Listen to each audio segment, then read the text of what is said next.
What's your emergency?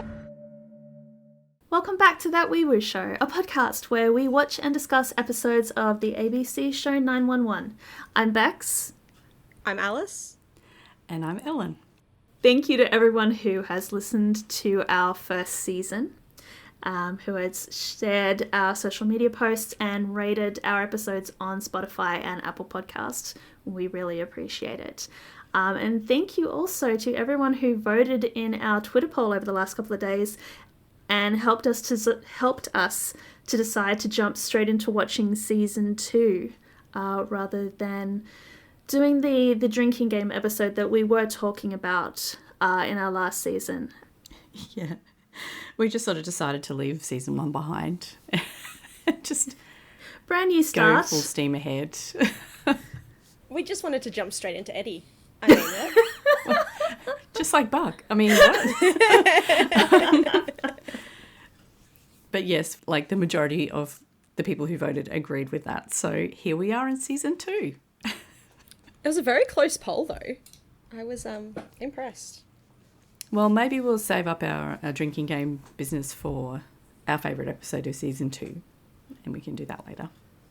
Well, that's it. We'll get there. There will be an episode where we are drunk as skunks discussing 911. We promise, or threaten, depending on how well that episode turns out. But it's not going to be this week. This week we are going to discuss the season 2 premiere, which is called Under Pressure, and it aired for the first time on September 23rd in 2018. But before we get into a discussion of season 2, let's do a quick recap of what happened in season 1.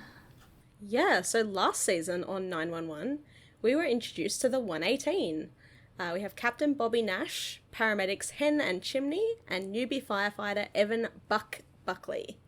We also meet Police Sergeants Athena Grant and 911 dispatcher Abby, who is caring for her dying mother. Abby and Buck quickly started a steamy romance. Athena's marriage fell apart. Bobby battled his demons and his past. Chimney got a rebar through his skull, and Hen endangered her marriage. We ended last season with Abby's mother passing and her leaving America and Buck behind to find herself, while Bobby and Athena found each other. Ooh. It's quite a lot happened in season 1. That was a good roundup. Well done. There was a lot in 10 episodes, but yeah. So the first episode of season 2, Under Pressure, aired September 23rd in 2018. So we had quite a big break between seasons here, as I think that happens every year, right? Like there's usually, similar to how we had the hiatus kind of period with Supernatural, we also have that with 911. I think the last episode was in April sometime. They probably broke for summer. Yeah, it came back in September. So yeah. The summary for this episode is, on one of the hottest days of the year, the first responders feel the pressure as harrowing incidents keep happening around the city, including a road rage accident involving a van full of tourists, an emergency at an auto repair shop, and a veteran with a live grenade embedded in his leg. Meanwhile, Buck gets a surprise visit from his sister Maddie, played by Jennifer Love Hewitt, of several TV shows in the 90s fame. We'll talk about that later. Also, Athena questions her relationship with Bobby. Then at the fire station, handsome new hire Eddie jeopardizes Buck's chances of being chosen for a fireman calendar in the all-new Under Pressure season premiere. I can't believe that the entire episode, they've decided that is the point that's going on between Buck and Eddie. Like, oh, I'm not going to get in a calendar. I mean, it's just the calendar, guys. I mean, that is one of their first kind of charge points, yes. But yeah, a lot more happens than that. So there were a few content warnings for this particular episode that we wanted to flag. We have a car accident, we have a limb amputation, a bomb threat from a live grenade that is embedded in a man's leg, and we have an abusive relationship depicted on a phone call. So where shall we begin with this episode? The beginning scenes, or the intro to this episode before the title card it goes on forever. It feels like it's a combination of several scenes that are intricately spliced together with Billy Joel's Pressure playing over the top of it all. It's action packed. It's great. Yeah, it's like they took the concept of like Calm as a Bitch and all of those episodes where every single storyline has to go on theme and went, well, we actually have some real storylines that we want to deal with in this episode, so let's just cram all of those little storylines into the cold open. Yeah, just into the cold open. Like, we're not even going to get to it the rest of the episode, just in the cold open. Yeah. Yeah, so first they were like, okay, I forgot to look this up. I was going to look this up before now. The radio station says, hey, LA, it's another scorcher here. It's a really hot day. You know what that means? Earthquake weather. I'm like, hang on. Does being really hot mean that it's more likely to be earthquakes? I literally typed into Google hot weather earthquakes, and the first search return was from the US Geological Survey, which is like a US government website, and it says there is no such thing as earthquake weather. Perfect. Thank you, US Geo. NASA also says that most earthquakes occur far beneath the Earth's surface, well beyond the influence of surface temperatures and conditions. Well, maybe it's just one of those things that, people in LA say. I honestly think I didn't click until I started doing these transcripts and doing these notes, but this was a two-parter when it originally aired. So it was September 23rd and September 24th. They did episode 1 and episode 2 back to back, and I think this is foreshadowing for the end of episode 1 and the beginning of episode 2. So it doesn't matter that it's not scientifically correct. Narratively, it's letting the audience know what's going to happen. Yeah. Yeah. Fair enough. In any case, it's a really hot day.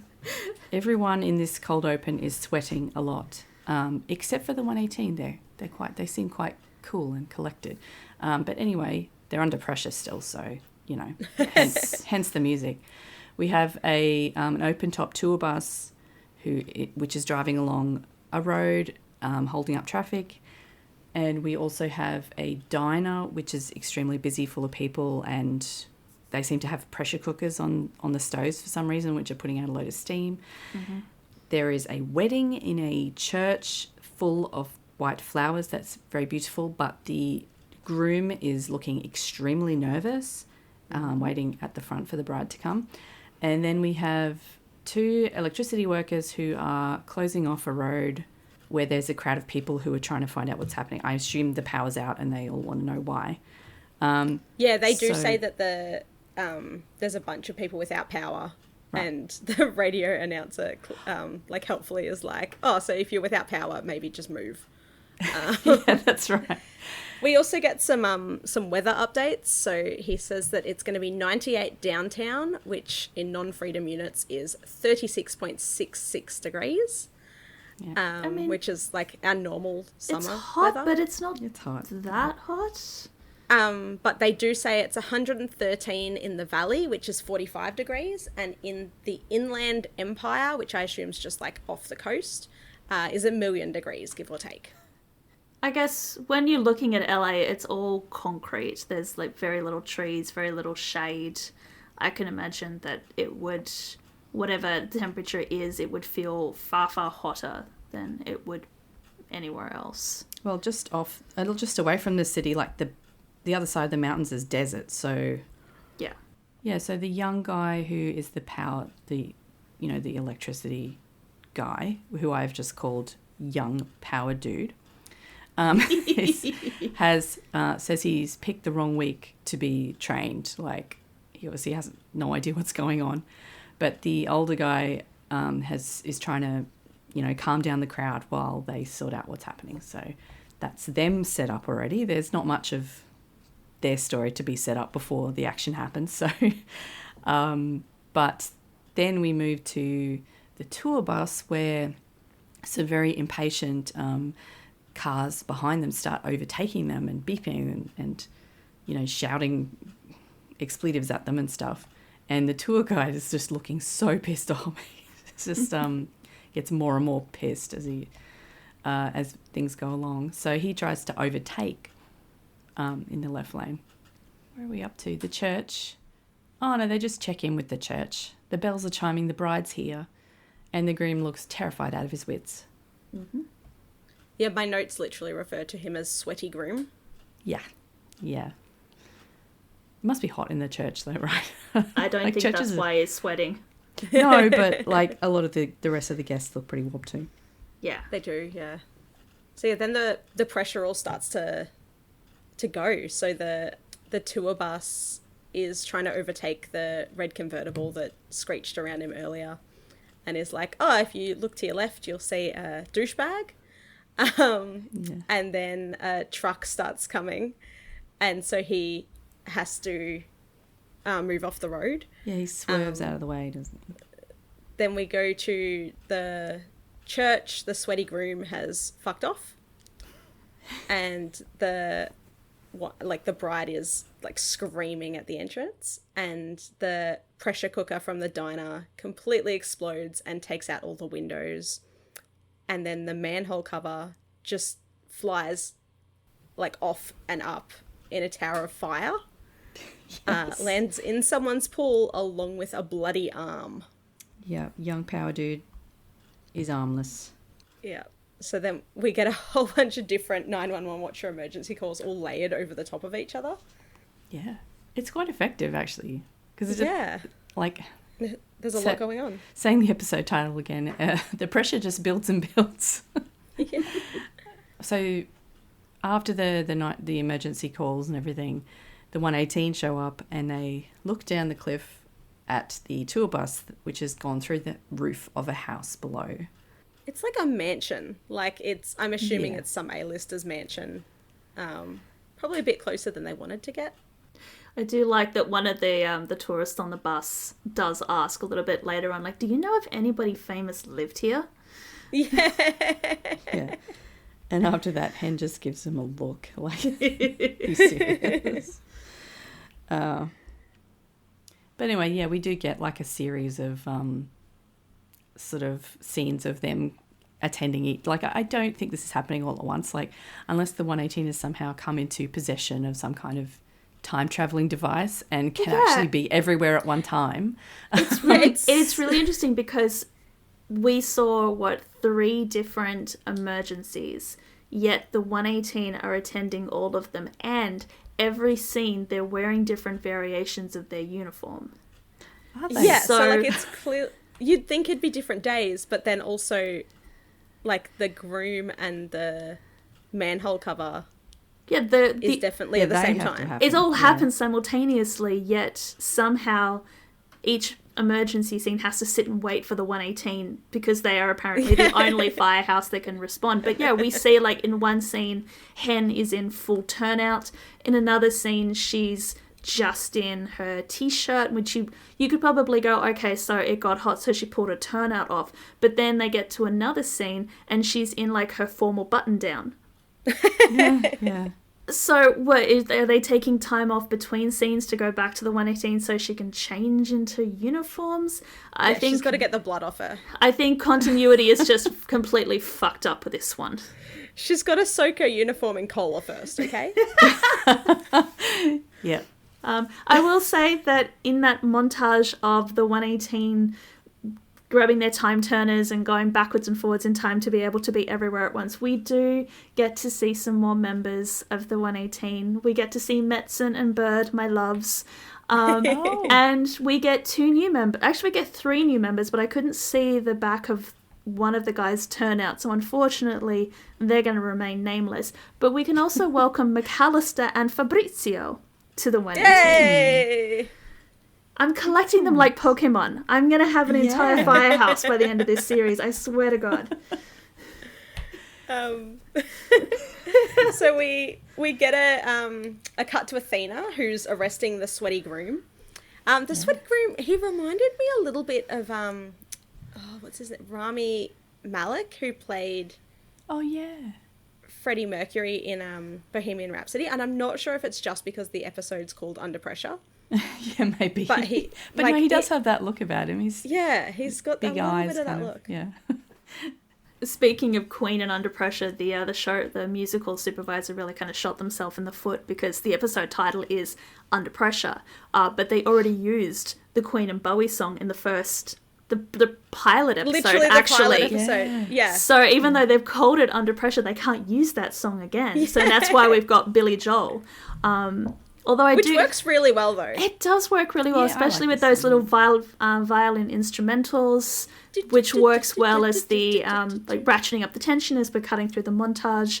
So it's just funny that they had the perfect song, but they couldn't use it because they've already used it. Yeah, like they could have just called the episode Pressure, but whatever. Yeah. So yeah, Athena's arresting Sweaty Groom because he was apparently speeding in a stolen car, but he's like, no, the car's a rental. And so then Sweaty Bride turns up and asks Athena, he's like, take me to jail now. Yeah, Athena's like, keep your distance, but she's mad, and Athena asks if she's the one that made the police report saying that he stole a car, and she says yes. So Athena arrests them both. Yeah. And they both do not look happy about being in the back together. And meanwhile, in the time travel, which may in fact be earlier in the day, in the diner, they're helping a guy. Jim's helping a guy that has a fork like all the way through his hand. Fully through his hand. I don't know how that works because it's got... Anyway, I don't want to think about it too hard. Nope. But Hen is helping another guy who has a bottle of hot sauce upside down in the side of his neck. In his neck. And in his neck. And he says, oh, God, it burns. I'm like, oh, yes. Yeah, it would. Yeah. I imagine it does, says Hen. How do they come up with these things? In the diner, Buck's just standing around looking pretty, but then we cut to the pool where Buck is pulling the arm out of the water with a leaf skimmer, which I feel is simultaneously fulfilling and ruining everyone's pool boy fantasies. Post-apocalyptic pool boy fantasy. But he gets a big cheer when he pulls it out and he puts it on ice. I can't believe all those people are still there. Like, wouldn't the first thing that they did be to tell everyone to get out? Like, I don't know. I think this is one of those scenes where you just don't think about it too closely. Otherwise, nothing about it makes sense. Like, I mean, the power's out. What else are you going to do but stand around and wait for the hot firefighters? Yeah. Pressure's still playing, by the way. Yeah. We're taking a long time to explain this, but it's actually quite fast, the whole thing. In that one episode, in that one section, he's pulling that arm out of the pool, but Hen's like setting up like a drip or something in the background. I'm like, was someone actually hurt at the pool party? Like, I don't know. We didn't Maybe see someone anybody passed out because get they hurt. were scared of the arm. I don't know. There is also no power and it's very hot, so maybe they were just dehydrated. I guess. I mean, who knows? We don't get to see because we're going to time turn to the street where the manhole covers are being put out, like the manhole fires are being put out with extinguishers. And Bobby looks really hassled, but he perks up when he sees that Athena has arrived. So she gets out of the car, leaving her sweaty couple still in the back seat. So she's arrested these guys and said, I should be taking them straight to the station to get them checked and everything like that and put into, I don't know, like the bail room so they can get bailed out. But no, I'm going to stop by and see my boyfriend first. Yeah, my honey's at this scene just over here. So we're going to take a detour. Yeah, and I'm just going to leave them in the car. I hope she cracked a window. I mean, it could be like 50 degrees inside that car. But it's quite like the scene's, regardless of locking a bride and groom in the car. She like stalks over to Bobby and she's like, yeah, they said the likely cause was frayed cables. They get overheated. start to smoulder. Yeah, they do. And Bobby goes, yeah, they do. Yeah, they do. Combustibles get trapped underground, and when the manhole cover got pulled, oxygen rushed in, and boom. And Athena and Bobby are fully just making out between the fire trucks. It was nice of them to let us know what happened because, like, every other problem has an explanation, but this one needed a bit of extra explanation, apparently. With tongue. Yeah. What I love about this scene is that we start watching it from one angle and we see Athena just slam Bobby against the side of the fire truck and start kissing him. And then immediately we cut to the other side of them. So Bobby was on the left, now he's on the right. And they've obviously told Peter, look, I just need you to stand like a giraffe and just spread your legs as wide as you possibly can so that you are down at Angela's height. Because when they start kissing, Bobby is towering over Athena. And when we cut to the other perspective, they're at like head height. And in fact, Peter is actually slightly shorter than Angela. And I thought that maybe they'd dragged out that whole apple crate thing and they'd popped Angela up on an apple crate. But I was watching where Peter's head was in relation to the fire truck. And I think he's just done that Jared Padalecki thing where he's just like legs akimbo to lower his center of mass down to her height. And it's just the weirdest thing. I would love to see what that looked like in reality. Oh, like, God. Tall people problems. Totally sexy, obviously. Yeah. So then we finally get the title card. Oh my God. Welcome to season 2, everyone. Oof, what a whirlwind. Well, we go to the firehouse and Bobby is like got a bounce in his step as he walks sure through. Does. Looking good, Sam. You make that shine, Tanika. I love he walks past the final guy and he's like, outstanding haircut, Martin.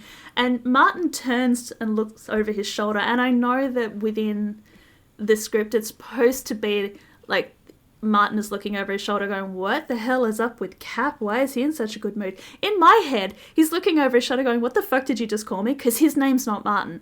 Bobby got absolutely none of those names correct. Yeah, that's always our headcanon is that Bobby doesn't know anyone's names except for Hen, Chim, and Buck.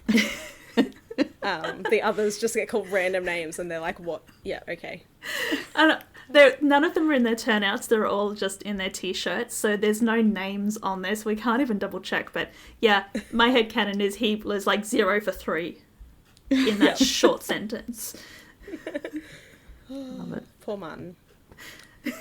Martin in like bunny ears. But Hen has also noticed that Cap's in a fine mood. Yeah, Bobby asks why shouldn't he be, and Hen mentions he's been like it for weeks, but it's starting to get on her nerves.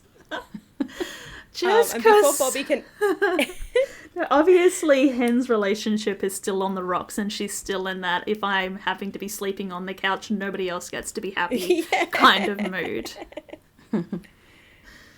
And before Bobby can even answer like what's going on or anything, Buck just struts in, holding his cell phone with a body scan on it, saying he's dropped another 0.5% on his DXA scan.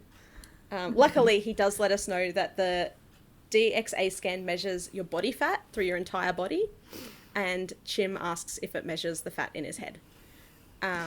Do want to note that even though we're in season 2, Chim still has his rebar scar. But I think it's moved. I don't recall it being quite that low on his eyebrow. Because it was like right in the center of his forehead, right? But that mark is sort of down onto the side, so... Oh, I have to have a look at Look, some maybe pics it's a different from last makeup time. team, okay? Just... But he So they still made an has it, effort. that's good. They still get a gold star. He still does have it, so, you know, continuity gets a gold star for remembering to give Kenneth the mark, but That's it. it's just slightly in the wrong spot, I think. But yeah, Buck isn't even phased by Chim's teething, because he says they're a week away from submissions being due for the Hot Days, Smouldering Nights, Men of the LAFD wall calendar. I didn't even realise that thing had a title until yeah, I there's a started whole looking at title. the transcript. Buck's already at his goal weight, so it seems like his head's working perfectly. And I actually have we have the firefighter calendar in Australia too. And I've got one from like 2018 on the back of my toilet door. And we just thought it'd be funny to put up because we lived in a house of lesbians at the time. And I just never took it down. And I also live alone now. So like I rarely close like my toilet door. Yeah. Right. So occasionally when people are visiting, occasionally when people are visiting, I shut the door and I'm just like, oh, Jesus Christ. Okay. There's a man because it's like it's the firefighter calendar where they're like holding puppies as well. Oh. So answer me this, because I tried to look up the latest edition of that calendar because it's 2024 and they are still going strong. It's all like white or white passing men, right? There was, I think, like one that wasn't white. But it's the same, like, it's pretty much the same guys every time. Yeah. Like, it's different puppies, but it's the same guys every time. And yeah, like, I don't know what firehouse they're from. I actually wonder if they are really firefighters. Sometimes I wonder if it's like the hot Italian priest calendar that you can get in Rome where exactly 0 of them are priests. They're all just models. This doesn't help because when I put firefighter calendar 2024, I get like their shift calendar. Like, I don't want their shift. I do like watching the behind the scenes videos where they're like dousing them with gasoline and then telling them, okay, now we're going to light you on fire and you're just going to stand there and smolder. Oh, God. Suffice it to say, I 100% agree with Hen when she calls it an idiotic, reductive, sexist calendar that insults the dignity of the LAFD and furthers the myth that all firefighters are men. I still don't quite understand why in this year of our Lord 2024 we're still selling calendars of half-naked men. Because I know it's for charity. I know it's for charity. And also, people still buy them. Like, I didn't even buy mine. It was given to me from from a friend who buys it every year. And she bought like a whole bunch because they do like a thing where it's like 5 for like whatever price. And so she bought a whole bunch and and so it was just like in my house. You house. could put them in every room in your house if you wanted to. Literally. Well, they have different types. They've got like with cats, with dogs, like just on their own, which Wow, you know far too much about this. It's just because there's one on the back of my door and because my friend buys it every year. And every year she's like, who wants it? And I'm like, no, I'm still good with my 2018 one, thanks. But could you imagine the outcry if, like, let's say that it's still firefighters, like, we're going to put out a calendar and it's going to be half-naked women. See, I'd be much happier about that. But I mean, yes, but, like, I don't know, there's this weird kind of reverse sideways sexism thing here where there would be absolute outcry if it was half-naked women in a calendar, but for some reason it's okay that it's half-naked men. I feel like there are absolutely. It's like women's women in calendars like that already, not necessarily firefighters, but sports people even, like, you know, there are. Oh, there definitely are. Just go to the calendar stalls and you'll see like the I don't know, why does anybody buy a calendar these days, really? I mean, to put on your toilet door, I guess. 2018. To support fandom artists. That. Yeah. But in any case, they are entering, all of the men in the 118 are planning to enter photos in this wall calendar thing. And Hen's quite surprised that Bobby is interested in it. And he's like, it's for charity. And they say a man is sexiest when they hit 50. Which they is very definitely Athena. You can imagine Athena's pushing him to do this, right? Absolutely Athena. 100% Athena. Chim says that sorority houses across the nation are ready for a new Asian sex symbol. Buck doesn't think that they have a chance. And they're only picking one candidate from each station. Yeah. This is followed by the most heterosexual introduction to a character ever. Yeah, well, the funny thing is, Chim's been looking away for like 30 seconds or something. He's been looking away over Buck's shoulder as he says, or as he's talking to Hen. Like, Chim's the first one to point out the beautiful man. I love that Chim's the first one to notice. I love Jim. Hen agrees and then adds, and I like girls. Mm-hmm. So then Buck turns to see slow motion topless Eddie Diaz putting on a t-shirt. No. With But you got to tell the full picture. So Buck turns, like, who is this beautiful man? Yeah, slowly. And as he turns, and the camera kind of follows Buck, so we're now seeing what Buck sees. Salt and Pepper's "What a Man" starts playing. what a man, what a man, what a man. This is And totally slow from motion, Buck's point of view. Completely slow motion topless Eddie. Yep. So Buck immediately asks who he is. Bobby explains he's a new recruit who Bobby convinced to join them.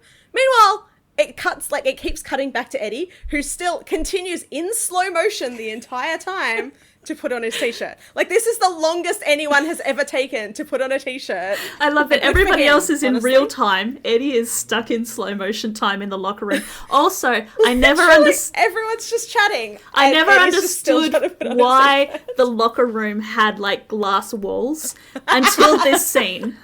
It's just for Eddie Diaz. It was that for the entire season 1, they built the set knowing that we were going to have Ryan Guzman half naked, and we needed to see all of him.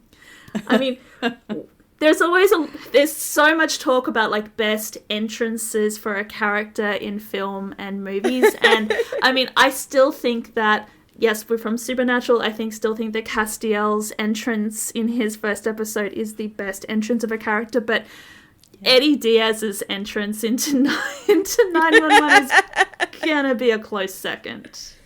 Just for the sheer ridiculousness of it. So while Eddie's in slow motion putting on his t-shirt, Buck looks absolutely, completely jealous or sexually repressed. Who's to say? He looks confused, at least. He looks very confused. Or, like, upset. All of his acting choices? Yeah, we're going to have to get into this a little bit later on get when it into it starts more, to get... But just to put a pin on perhaps what we were supposed to think Buck was thinking and feeling at that moment, and what Oliver's expression has the audience actually thinking that Buck is thinking / feeling, because they're two different things, but we'll get into that a little bit later. I feel like it should be noted right now that it should be very, very obvious that we are all absolutely buddy shippers, and if you're not into that, too bad. I mean, I've only known Eddie for aboard. like this one episode, and I already love him. Yeah, so Eddie finally gets his shirt on, and we cut to a garage, and a man trying to pick up a tire while speaking on the phone about how short-staffed they are. He's definitely feeling the pressure. He's definitely feeling the pressure. Yep. The mechanic, whose name is Hector, is trying to reason with a very mad customer who says he's going to trash talk the garage on Yelp. And is Yelp a thing here? Do people use Yelp? I don't think it's as big a thing in Australia. Because I only really see Google reviews these days. I think people are more likely to trash you on Twitter or TikTok than they are to leave a Yelp review. Or the very, scary A Current Affair. I'm going to call a current affair. Yes. Gonna call A Current Affair. Maybe in 2018, Yelp was still a bigger thing. Oh, yeah. Technically, yeah, we are back in 2018. Yeah. So the mechanic's doing the whole, like, I'm doing the best I can. We're a bit short-staffed, but, doing absolutely the best I can. And then when he hangs up, he just yells "dick" at the phone, which we've all been there. Mm-hmm. Yeah. But then he manages to slip in some oil and sit on an air hose and start inflating. He kicks a I bottle. definitely haven't been there. He like stabs into the meat of his bum. But the way it was shot, like when we were watching this for the first time, and we got to that scene, I had a big question about whether it went into his ass cheek or into his ass. Yeah, I fully thought that it went up his ass. Because I thought it made more sense that if he's going to be blown up like a balloon, for the compressed air to sort of be going into his intestines and going that way, but no. Well, I was like, how gay do they want to make this? Like, at this it's like, come on. But no, maybe that's why they changed it later, and that's why there's like the comment in a minute from just the employee going, no, it was in his ass cheek, because maybe they were like, guys, this looks real gay. It turns out this is a real thing that happened to somebody. Yes, right? in 2011, a truck driver in New Zealand slipped and fell on a compressed air hose. And Slipped? Yeah, that's what they all say. It pierced his buttock, and he said that he was blowing up like a balloon. Although this guy's co-workers were much better than Hector's co-workers, because they released the safety valve and turned off the air and prevented him from... This guy? I don't know. No, they do. They say they turned it off. They were just scared to move him. Okay. Yeah, I think they did turn it off. But yeah, so we get a 911 call, but it's an unfamiliar dispatcher voice, because we don't have anyone in the dispatcher room that we know. And it's the employee saying that the boss fell on a nozzle of the compressor and he's blowing up. Mm-hmm. And when I was, before, like, I knew this was actually a real thing that had happened, I was like, there's no way. This is like people, not balloons. It does seem unlikely. And especially when they come in and, like, they get in there and Hen's like, the air's even behind his eyelids. I'm like, what? This is not real. But no, I mean, it really happens, so okay. I guess bodies are weird. I'm finding more and more the real life inspiration behind a lot of the storylines for this show. So there is obviously somebody who just sits there scouring the news for stories of weird and wonderful ways that people have hurt themselves. Yeah. And pitching them to the writer's room like, hey, I just read this story about this trucker that fell in a compressed air nozzle and blew up like a balloon. Do you think you guys can use that? Heck yeah, let's put it in right after Buck stares at Eddie for a full 3 minutes. Yeah, okay, so yeah, they're in the truck on the way Yes. to this call, and they're all sitting in the back of the truck. They got their headsets on so they can hear each other. And Chim's like asking Eddie questions about his Silver Star and whether he's saved a platoon. And Eddie's like, no. Yeah, so I looked it up because I was curious. So a silver, because obviously American military is a bit different to our military. Mm-hmm. So a Silver Star is the third highest military decoration for valor in combat. Nice. It's usually awarded to members of the U.S. Armed Forces for bravery in action against an enemy of the United States. Okay. So basically he did something really good and got a medal for it. Yeah. But yeah, Eddie doesn't seem to want to discuss it. He sort of mentions he saved a convoy. He downplays it, doesn't he? Yeah, Yes. definitely downplays it. Chimney still looks really impressed. Buck looks about 0.2 seconds away from rolling his eyes, and Hen immediately asks Eddie if he's heard about the hot firefighter calendar.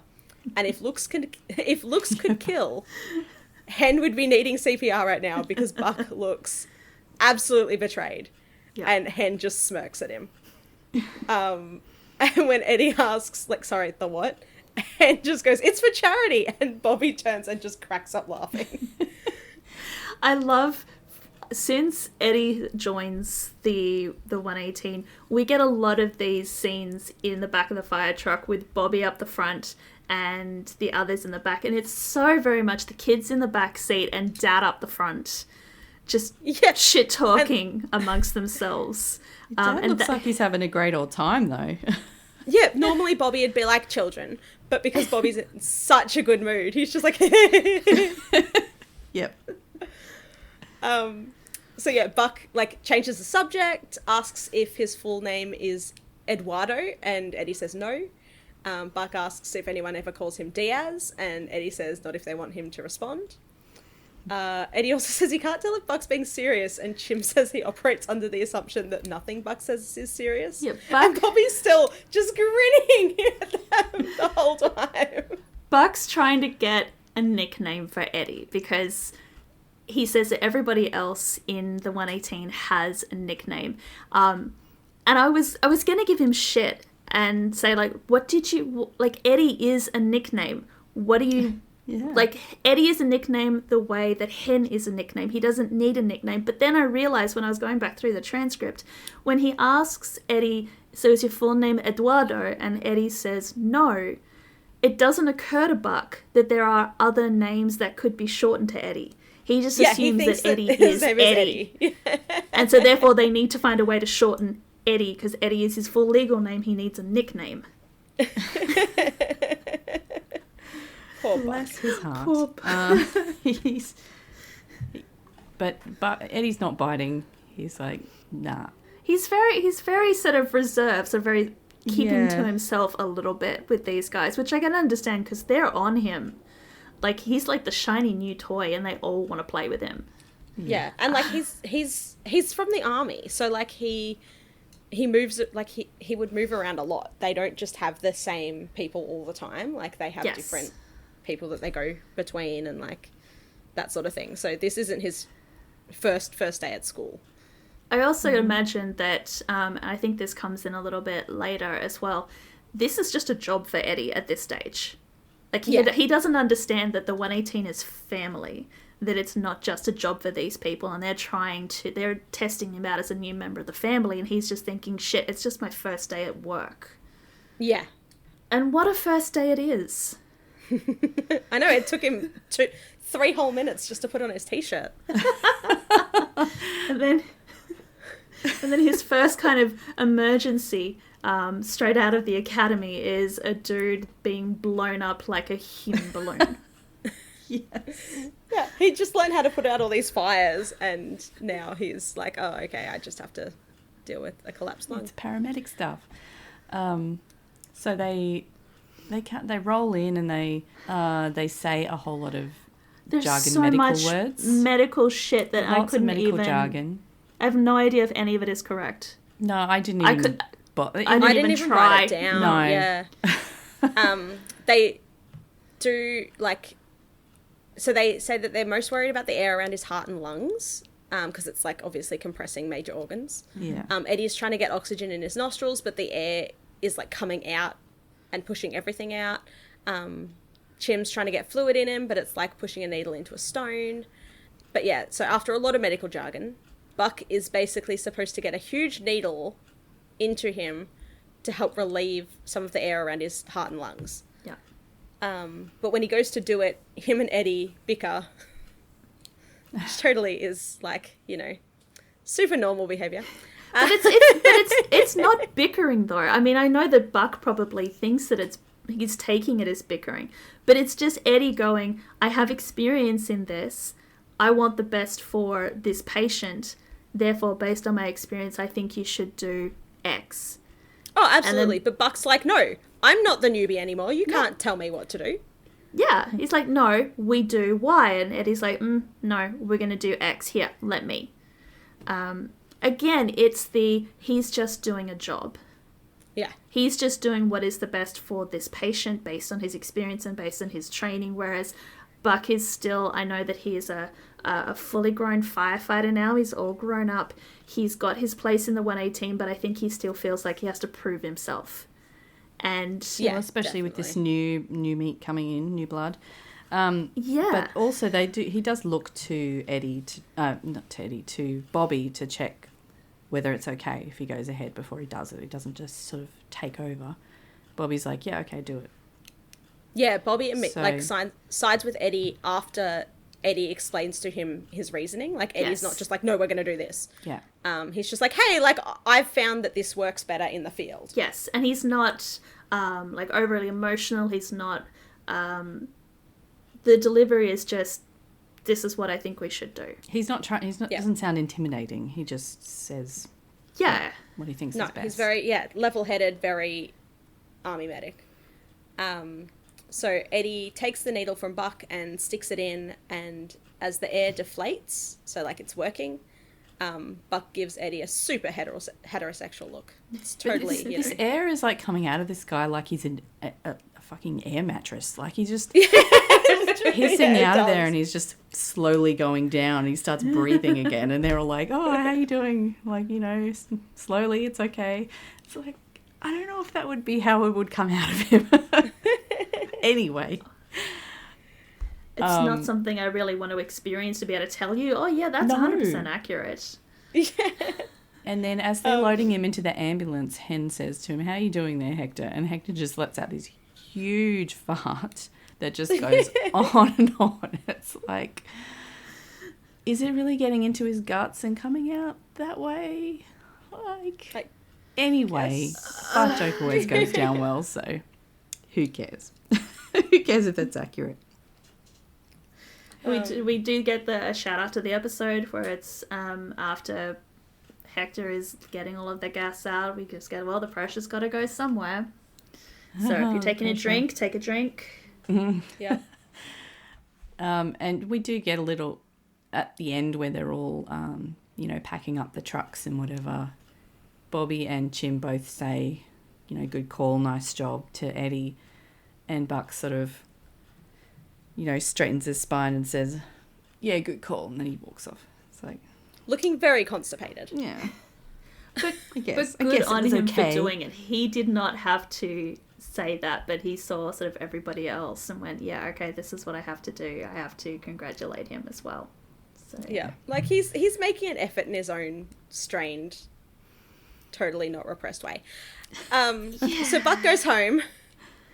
But Buck goes home to Abby's house. yes, Which- he's now okay. living full time at Abby's house apparently. Yeah. Yep. All the lights are off. Like, it's completely dark. But when he turns them on, he hears the shower running and sees a bottle of wine and a glass on the kitchen counter. And there are women's clothes tossed on the bed. So he puts 2 and 2 together and comes up with, oh, Abby's home. He lights up like a kid on Christmas. Yeah. Like, he immediately starts stripping, which... Yeah, he does. I love that there are so many half-naked men in this episode. I mean, what a way to open up a season. We're about to... Anyway. So, yeah, starts stripping, swaggers towards the bathroom. But unfortunately for everybody involved, except for the audience, it is not the return of Abby. It's Maddie, who is also naked. It's great. Great time. So, yeah, we meet Maddie for the first time. She calls him Evan. They scream. She says she was in town and wanted to see her little brother. And Buck just and- let herself in and helped herself to his wine. Yeah. And then, like, undressed in the dark and was showering in the dark. Like, what? Well, I assume anyway, the so bathroom yeah. light must have been on, but anyway, it's all very strange. So yeah, two out of the 2 new main characters that were introduced in this episode were introduced topless. I have no notes. It was excellent. It was a very horny episode, this one. It's so horny. A lot of pressure.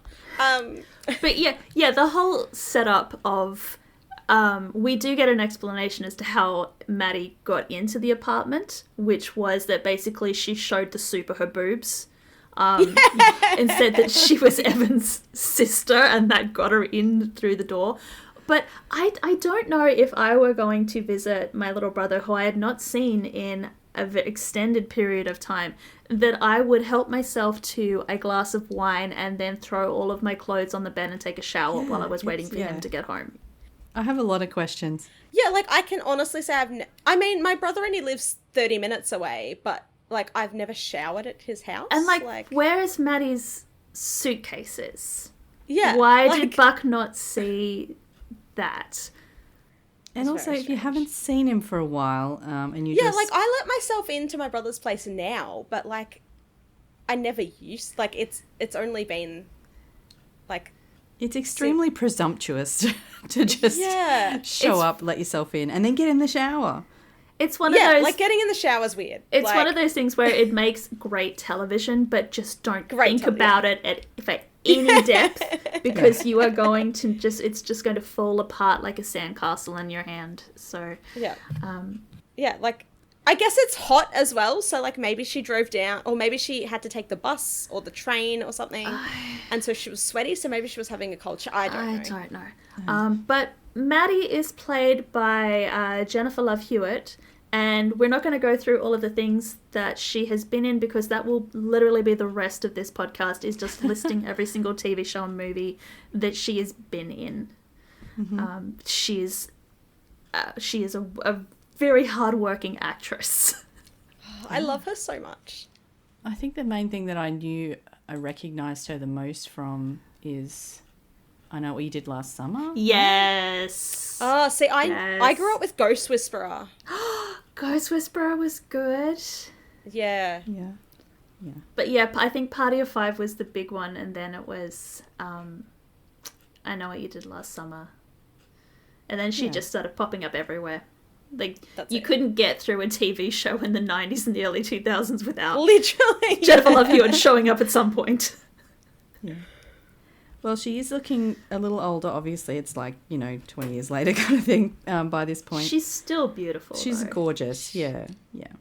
And yeah, very impressed that she was introduced topless. After they're both dressed again, they actually sit down and Buck's like, so, why are you here? How did you get in here? That's where she talks about I was showing actually him really boobs. confused about the time, because obviously, like, it was dark, but Buck is also a firefighter, so the time's weird. And then he made Maddie dinner, but it was scrambled breakfast, yeah. But they do explain and, that. And then they explain it, and I was like, I'm so glad they explained it, because I was so confused, and then they actually explained it. And they're drinking wine. Like, with yeah, they're bacon and drinking eggs. wine. But yeah, Buck, like, explains that Bobby has been teaching him how to cook, but only how to cook breakfast so far. And I'm like, that's so cute. And he also likens Bobby to Guy Fieri, and I don't know much about Guy Fieri, but I don't think that he's anything like Bobby. No, he is nothing like Guy Fieri. I think that was just the writers scrambling for some kind of celebrity chef that the people who were watching would connect with. But Like yeah, Gordon Ramsay? No? Okay, yep, cool. Not which really. like Anthony Bourdain might have been. I just feel like Maddie, upon meeting Bobby, would have been like, oh, you're not... You're not all. at She would be all so like Guy confused. Fieri. It's like, oh, I thought you were going to be so different. So Maddie does say she originally went to the address that Buck's Christmas cards kept coming from, but the guy, who I guess is Buck's old roommate, said that Buck was at Abby's. So she went over, told the building manager that she was his sister, and then it helped that she had boobs and she was let in. Yeah. And then we find out that Buck didn't even realise she was still getting the Christmas cards, and that they haven't been in touch for 3 years. Yeah. And Buck immediately goes, so where is Doug? Bloody Doug. So clearly, like, there's been someone keeping them apart. Maddie says she doesn't know or care. Buck asks if she left him, and she agrees, finally. But she does say that their parents don't know, and that Maddie doesn't want anyone knowing. So she's there to lie low. Yeah. So Buck offers to let her stay with him at his girlfriend's place because he's looking after it while she's out of town. I do love he's like, she's out of town, but she'll be back soon. Like, she's coming back. I promise you, she's coming back. Yeah, we find out she's now in Italy. So clearly they have spoken briefly. She also said he should do what he wants while she's gone, but he wants her to come back. And Maddie is the best older sister ever and just straight up tells him that she's banging other guys.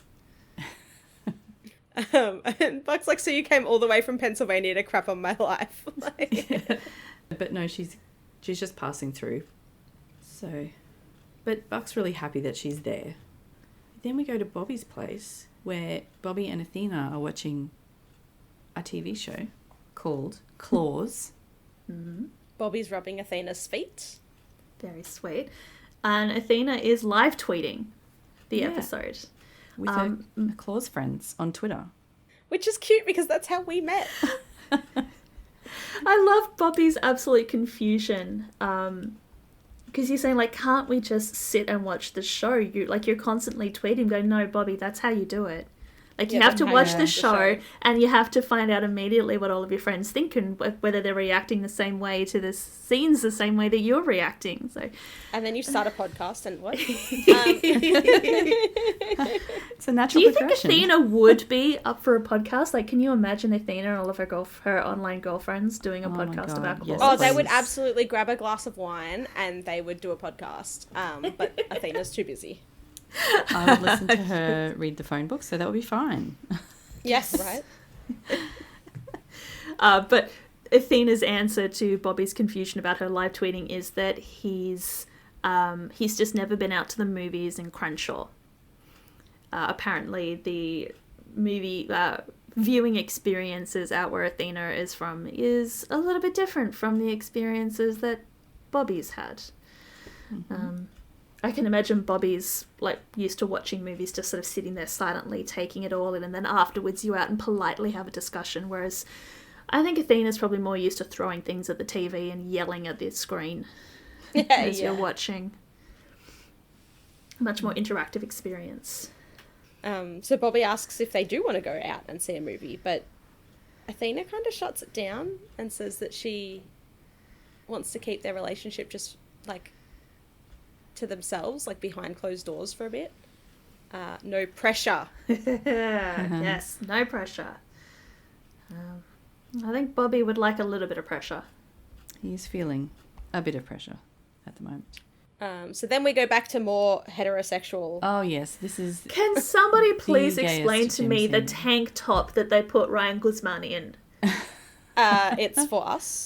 Because I'm not sure what you're confused about. If you haven't seen this episode yet, I need you to just look up what they've got Eddie dressed in, because it is almost nothing. Like, it is string. It's 95 degrees downtown, okay? It's hot.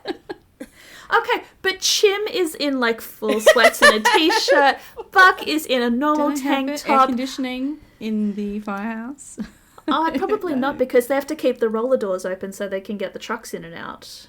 But basically, he's in this slutty little tank top that it basically covers nothing. And so, thank you, costume designers. Buck is on Buck is on one side of the gym doing barbell rows. And Eddie walks in and just starts doing these fancy spinning roundhouse kicks and sparring on the punching bag, to which Buck can do nothing but just, well, I'm just gonna get some heavier weights over here because I can't do that, but I can lift heavy. Struts over and gets more weights and puts them on the bar, and then starts taking selfies. Like, he doesn't even lift them. He's like, yeah, look how hot I look near the big weights. Yeah, the music is like blood in the water. Like, if you want some trouble, come and get it, you know? It's like, come on. So Buck's taking these selfies, and Eddie, just glances over and goes, oh, you're in the wrong light. And it's like, sorry, Eddie, what? So Buck says some of them don't need light to look good, and Eddie starts explaining how to get the muscles to pop in photos, because the light in the firehouse are like blue and flat, whereas you want like warm lights with depth. But he's explaining this to Chim, because Chim has kind of wandered over at this point and is looking very intrigued, because he is obviously trying to get good photos for the calendar, so he wants any possible advice that he can get on how to take photos. Eddie is immediately like, yeah, just have a look at these topless photos I have on my phone. Oh my God. I sent in for the calendar. One of them has a kitten. The light... He says the light in the room is flat and blue, and it's totally not. Like, for a start, it's not. Yes. Well, it would be. It'd be fluorescent. Blue light is, fluorescent, white fluorescent. So it would be flat. Bulbs. Yeah, it would. But it would be shit. The filter or whatever they're using in the camera, the lighting in the studio or wherever they're filming this is not white. it's warm light. It's fine. And the photos that he shows of his bulging muscles are in black and white.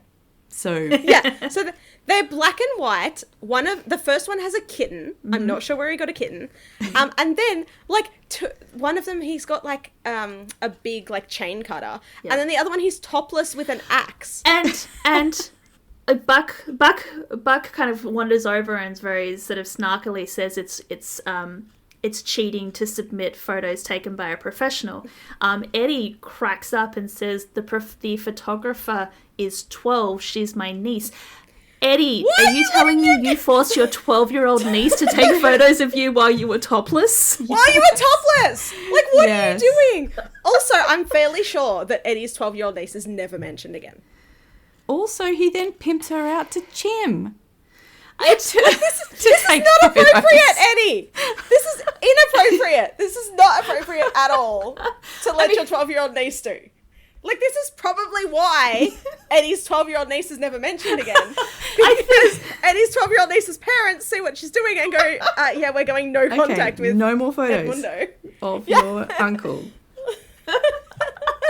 Oh my And his God. weird fiery friends. Like, what the fuck? I mean, it makes sense in this moment, but when we start to learn more about Eddie and like his history and where he's from, it starts to make less and less and less sense. It's just, yeah. That his quote unquote niece is taking these photos. I will think Like, I'm fairly sure he's an only child. I don't remember them mentioning. Oh no, he has. No, Does he have it?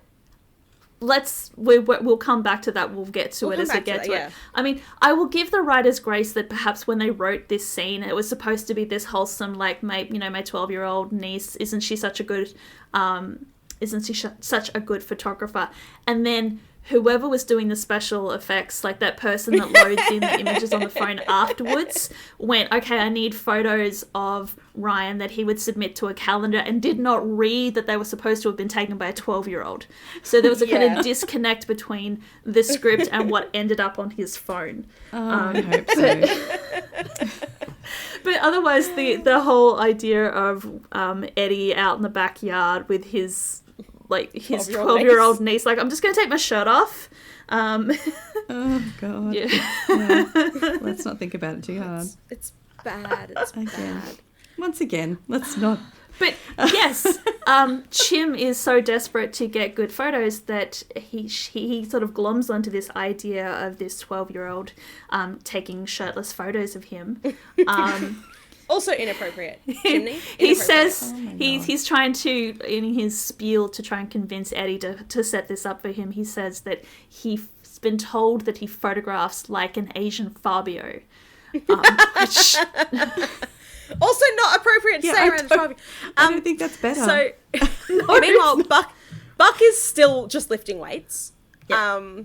And Eddie finally asks what his problem is, and Buck says that Eddie is. He doesn't like how comfortable Eddie's become already.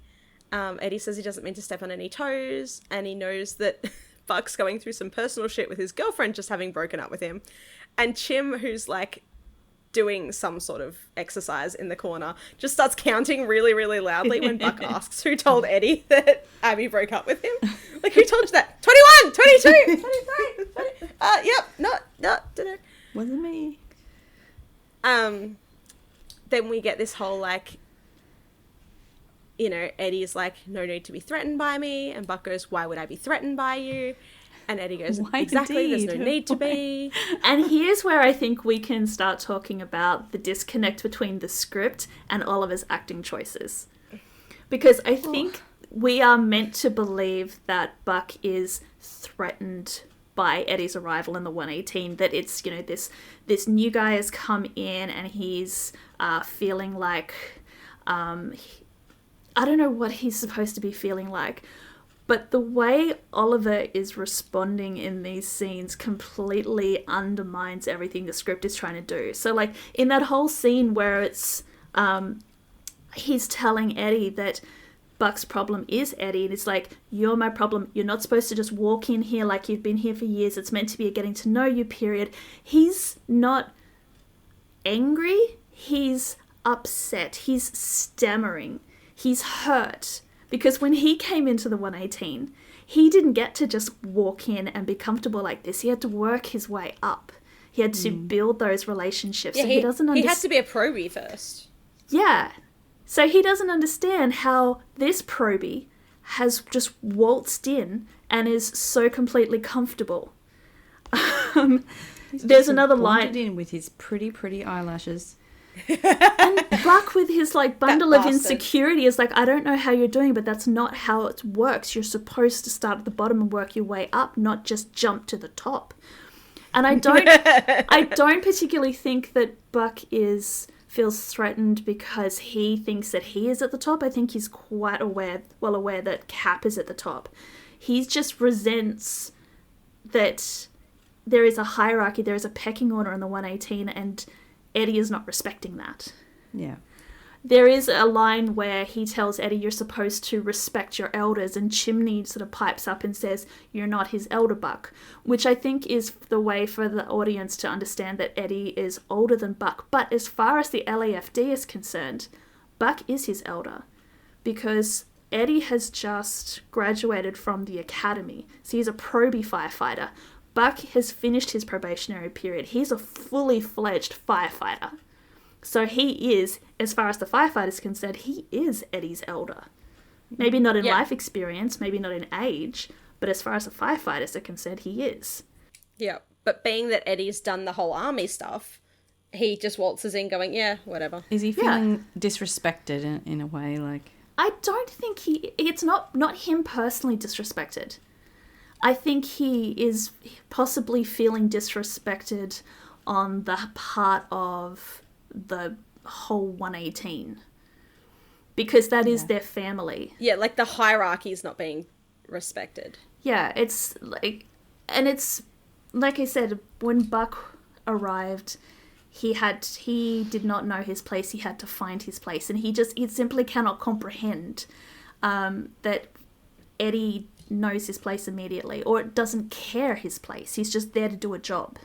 I mean, it's a very real emotion to have, because they've been in this tight-knit group for some time now, like, you know, at least a year, right? I don't know how long season 1 took to happen, but whenever someone new does come into a group that has been together for a long time, there is like a ripples in the, you know. It's natural for him to feel a little bit threatened. And not him personally, but like the status quo has been threatened. Yeah. Yeah. But like, as we've said continuously through the first season, we're from the Supernatural fandom. And in the Supernatural fandom, there is something that some of us like to call the Jackals Jacting Joyces, which is when there is a complete disconnect between what the script has said and what Jensen Ackles chooses to do on screen. Usually, mostly when it comes to Dean and Castiel on screen. Where whatever the script says, Jensen will do something which completely flips that on its head. So I think we need to start discussing the Oliver Stark acting choices. Because this is not the first... a snappy, like, alliteration for it, though. Yeah. Yeah, Jackal's acting choices is just perfect. Yeah, it just works so well.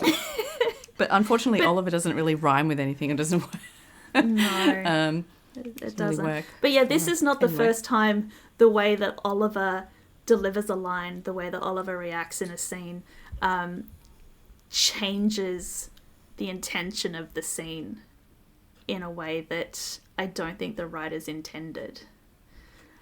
So that'll be something else for us to discuss as we move on with this season.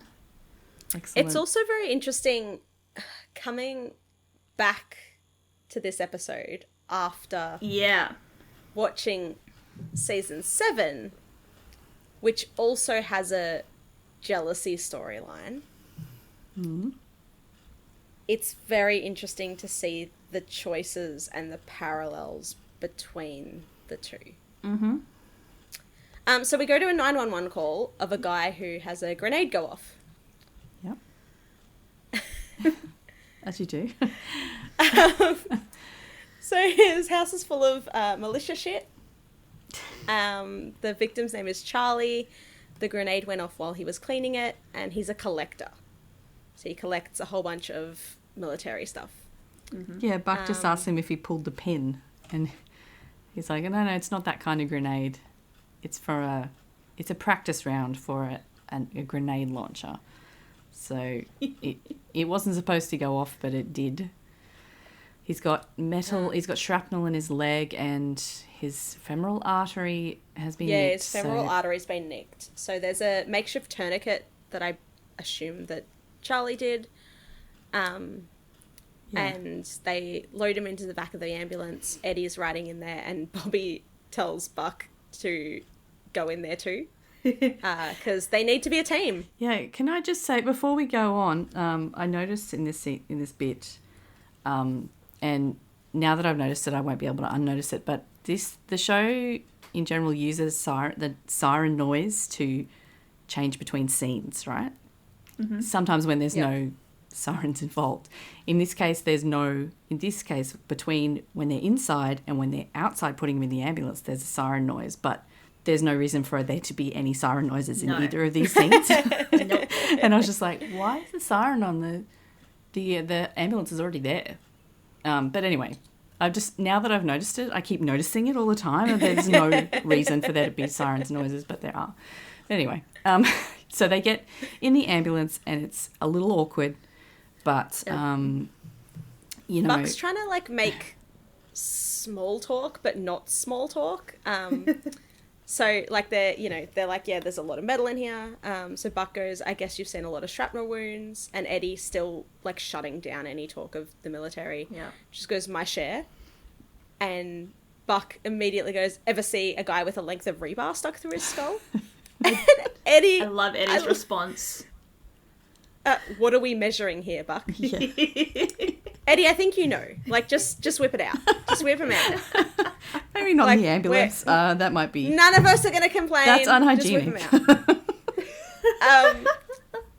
So while they're trying not to have a dick measuring contest, Eddie realizes that it isn't a practice round because practice rounds have blue caps and this one has a gold cap, which means it's a live grenade. Yeah. So he immediately screams for the ambulance to pull over. They're very confused because they're like, well, it's already gone off. Like, what do you mean it's going to go off again? And so Eddie explains that the round has 2 charges. One's to push it out of the launcher and then one that goes boom. And it hasn't gone boom because it has a proximity sensor, so it doesn't just go out of the launcher and then blow up in whoever shot its face. And from his hand to his leg isn't far enough away, but it could go off at any moment. Yeah, pressure. So the bomb squad are there. The bomb squad are there and say that they can't do anything. They're like, it's not a bomb, it's a grenade. We have to call someone in from the military, but they're an hour away. And, like, Charlie's femoral artery is bleeding. He doesn't have an hour. I'm surprised he's lasted this long, to be fair. Eddie says he'll do it, and Buck immediately goes, yep, I'll help.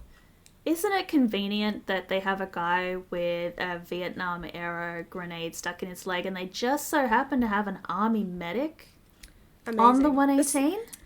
It's amazing, because the exact same thing happened in Grey's Anatomy.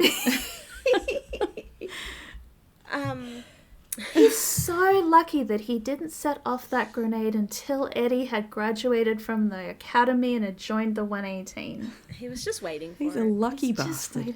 He is. So they get to work trying to remove the grenade.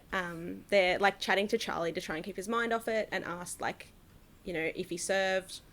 Turns out he wasn't in the military. He tried to enlist, but was 4F, which is unfit for military service.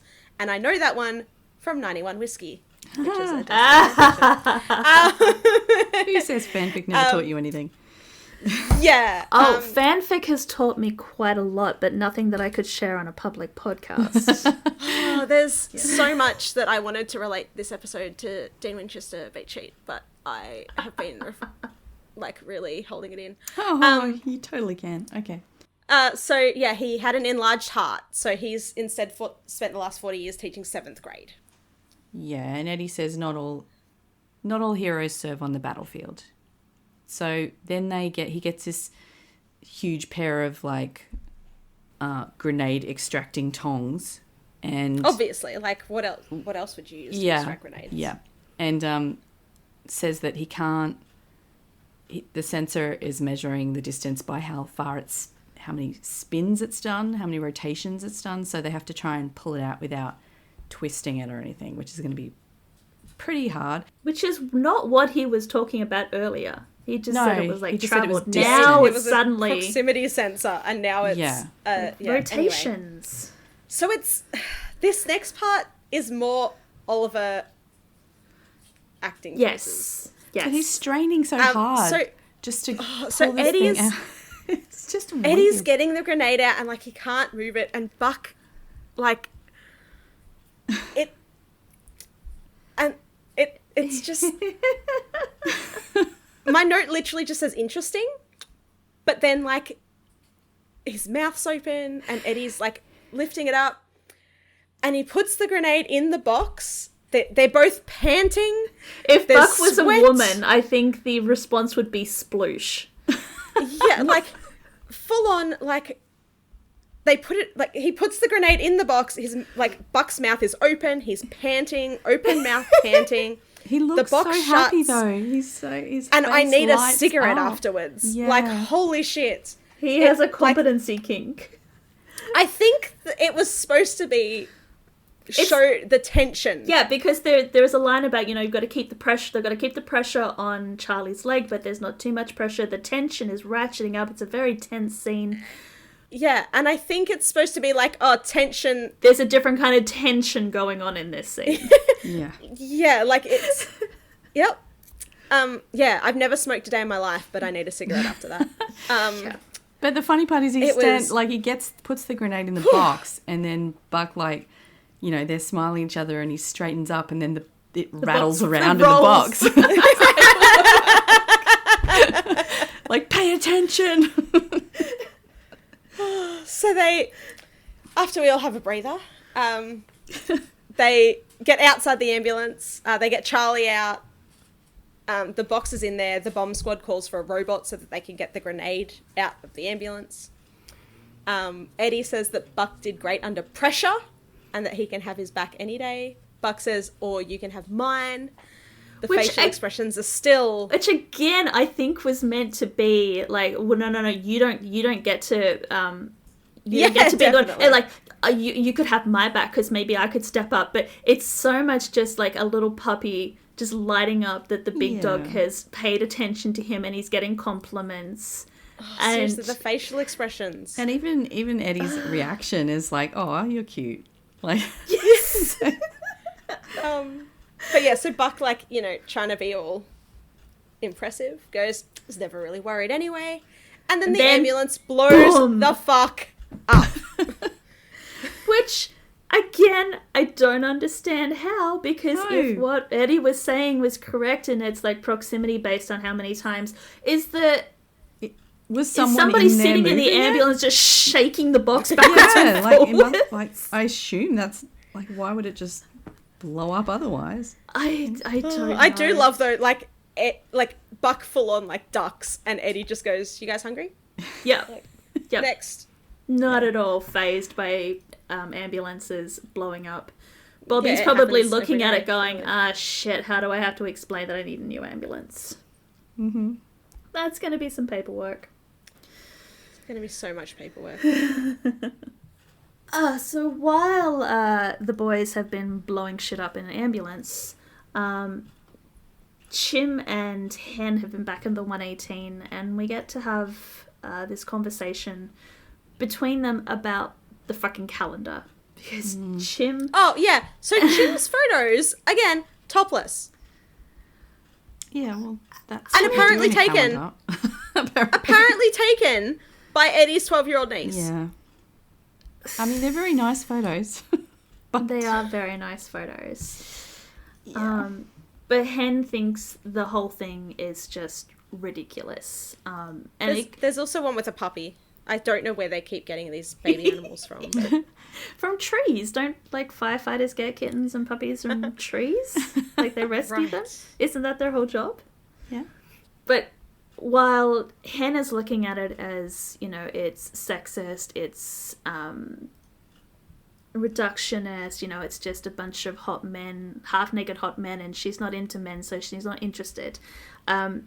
Chim has a slightly different perspective on it, and he wants to be in the calendar not because he wants to, like, get his shirt off and be photographed, but because he wants other Asian American boys and girls to know that being a firefighter is an option. Because when he was growing up, the Asians that he saw on television were the computer geeks that hacked into the system, and they were the evil drug lord, or they were, like, working as dry cleaners in laundry fabric commercials. Yeah. He didn't see anybody doing jobs like being a firefighter, and he wants them to know. He wants the Asian American youth to know that that is an option. Representation matters. Yes. Yeah. The line is, when a kid thinks of a firefighter, do they think of someone like Chim? Do they think of someone like Hen? They don't. They think of Buck. They think of Eddie. And he wants them to be able to hear the word firefighter and go, yes, Asian American male, yes, queer black female, they're all firefighters. Yeah. Hen agrees, but she says she's not taking a shirt off for a calendar. And then Chim's like, yeah, you know what, I'm not either. And he just shuts his his laptop. And Hen's like, oh no, I didn't mean that. But he says, no, I can't compete with those guys and I'm not going to try, so never mind. And off he goes. And Hen's like, oh no, what have I done now? Yeah. Because I can see it from her perspective about why the calendar is a bad thing, but I can also see it from Chim's perspective. That if they could get if they could get away from it just being the straight passing, white passing men, it would probably be a really good thing. Yeah. Yeah, that's it. So we were going back to Bobby's place. Yeah, we've just broken Chim's heart, now we're going to break Bobby's heart.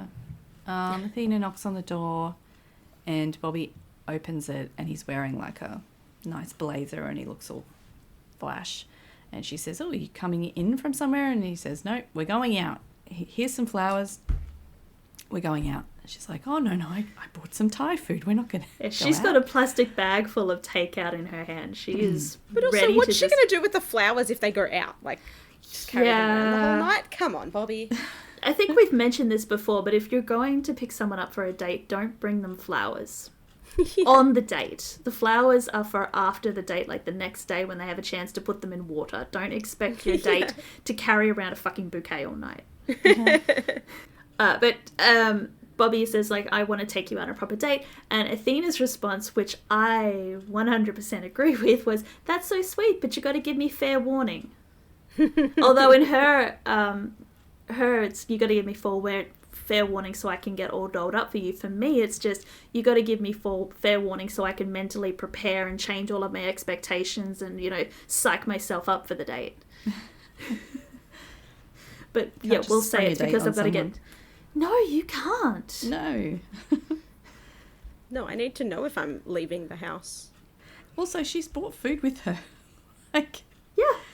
Were you just going to leave it behind? And I guess you could just shove it in the fridge, but,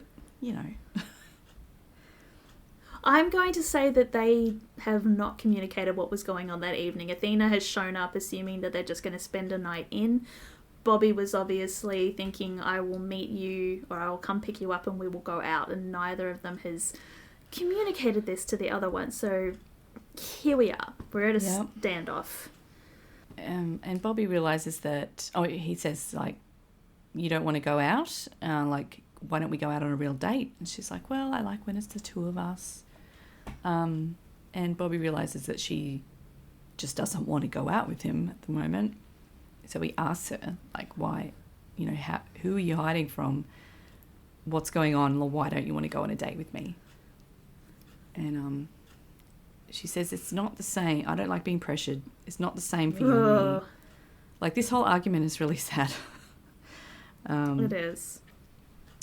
Yeah, she feels like no one in her family has gotten divorced before, so she is a failure because of that. And for her to then go out with him and show him off so soon after all this other stuff's gone down, everyone's going to think she's a tramp. Yes. This conversation is interesting because it reveals to them that they're both coming at this relationship from different perspectives. For Bobby, this relationship is Bobby coming back to life. It's redemption. But for Athena, it's a little bit more complicated. She's failed and she does not see this relationship, or she's projecting that other people will not see this relationship as being anything positive. And Bobby's like, that's not true. Like, no one's going to care. And she's like, well, you have the luxury of not caring. I'm a black woman who has, can't keep her man, so therefore I'm ashamed. Or he actually asked her first, are you ashamed of me? Right? Yeah, he says, what are you ashamed of? Are you ashamed of me? And she goes, no, but yes. Oh, but yes, I am. Yeah, I'm ashamed of us. I'm ashamed of being happy, which is, Athena. It's just... She's carrying a lot of guilt. So messy. Yeah. Yeah, it's really sad because, like, Bobby does feel like it's a redemption for him. Like, we saw him throw out his book at the end of the last season. Yes, he's chosen life. He's chosen Athena over his family and his debt to God. Yeah. And then here's Athena going, well, is it that great though? Can we just, keep it on the down low? Like, I don't want anybody to know about you. Yeah, she's ashamed of it. And he's hurt. Yeah, he's hurt by it. He asked her earlier in the argument/discussion whether it was a race thing. And it's not... It's not in the way that he's thinking. You would... Yeah. There's definitely implications of race going on with being, a black woman dating a white man. It's so complicated. That doesn't seem to be quite what she's worried about, though. I think on the surface. Maybe it's just me looking back at this scene, having seen the later seasons and seeing how other characters, especially other black characters, react to Athena dating a white man. Yeah. And I'm reading that into this scene, like retconning it into this scene. Mm-hmm. But I think it is implied. The end of this discussion is that Bobby kicks her out of his apartment. And asks her to leave. And it's literally just, I'm sorry, it's so complicated. Leave. Please leave. Yeah. So Athena sort of packs up her Thai takeaway and leaves. Yeah. So next scene, we have some YouTubers who are, this is Shay and Mitch, who are Shay's Army of Mayhem. We've got this savage young man, Jesse. He's agreed to let us cement his head inside this microwave. So random, so awesome. And so they do. They just, I don't know. Yeah, like we see them mixing the cement. They pour the cement in the microwave, and then they do give him a breathing tube in it, and then just shove his face down. We do get some Fall Out Boy, which is nice. Yes, and a very homoerotic, mixing scene of concrete. With it reenacting Ghost. But then immediately we cut to the 911 call where we need help. My friend's got a microwave stuck to his head, and the operator's like, his head is stuck in a microwave, and Mitch is calling. No, it's cemented on. Yeah. And so the operator is just probably like, what the fuck? That's one. Okay, chalk that up on the what the fuck board for today. The 118 show up and they go and out the back where the guy, Bobby's like, is this a YouTube prank? And Mitch is like, don't judge. Followers equals cash. Judging. We're so judging. We're absolutely judging. Everybody is judging. Yeah. And they can't. They're trying to get the frame off. They're trying to work out if he's breathing okay. He's starting to choke and he starts panicking a little bit. And then he stands up and stumbles around and falls into the swimming pool and sinks to the bottom. Buck immediately dives in. And so does Eddie. Eddie is not far behind him. We get two very wet boys. We do. And then for some reason, this pool must be like the Dead Sea, because this guy has a block of cement on his head, and it's either there's so much salt in that water that it has like the buoyancy is just increased, or Buck and Eddie are far, far stronger than they let on, because they very easily pick up this massive block of cement and swim it back to the surface and lift it up out of the water and put it on the side of the pool. Yeah, it's fine. Shush. Just look at the wet boys and enjoy. Okay. I mean, I can't believe that this guy... No logic, just wet boys. No, the logic is out the window because, like, he's not breathing anymore, and they take this Oh, yeah, there's hammer. also a plastic bag over his head, and, like, so Yeah. he can't breathe. They've got 30 seconds to get him out. It's a whole thing. They like, take this, So, like, I mean, this they're hammer wet thing boys. with a big spike on it, and they hammer it into the concrete. It's like, They- all right, I'm hammer, you're chisel, let's go. And I swear Buck should not be swinging that hard. No, Considering there is there's a somebody's big head. fucking spike going into the concrete. I'm like, you don't know where that guy's head is. This seems Exactly. unnaturally risky. I mean, if you're going to do it, yes, but how about do it off to the side, like at the corners, and then slowly work your way. Yeah, I it doesn't look as cool on TV, I'm sure, No. but you know, It's fine. Sure. Wet boys. Whatever. So anyway, he's okay. he The guy's okay. swings, it cracks, concrete comes off. Is Chim doing resuscitation at this point? Yes, he's doing compressions. So they bag him. They're doing compressions the whole time. Then they bag Yes. him. He wakes up, which definitely wouldn't happen. And so the YouTubers immediately start filming. Hang on, how is Chim's CPR technique? I was too busy looking at the wet bar. Hang on. It was fast, I thought.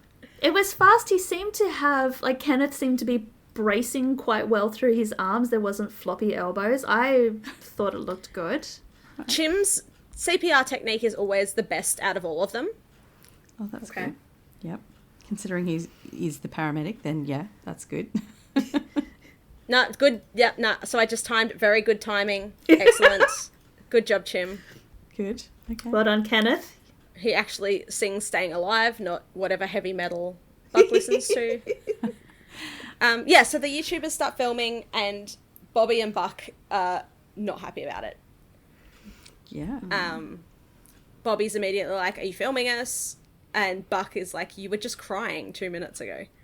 Yeah, because the YouTuber has switched from panicking about his best friend to, like, back into his YouTube persona as if it didn't happen. He literally says, "If we don't film it, it didn't happen." But then Bobby just goes, no, and he grabs the phone and kicks it into the pool. I love that it was like Shay's going like, "Say hello, Shay's Army," and puts Bobby on camera, and Bobby's like, "Hello, Shay's Army. Goodbye, Shay's Army." And I'm going, dude, you can't do that to someone else's personal property. Yes. I mean, I know that was very satisfying in the moment, but you can't do that. I'm pretty sure the guy's going to get arrested. It is what it is. I mean, Bobby's also having a really hard day. He just, like... Oh, he just broke up with his girlfriend, or he's in a Yeah, fight I with his mean, girlfriend. he's cross. So. And his girlfriend's a cop, And so, like, who's going to arrest him?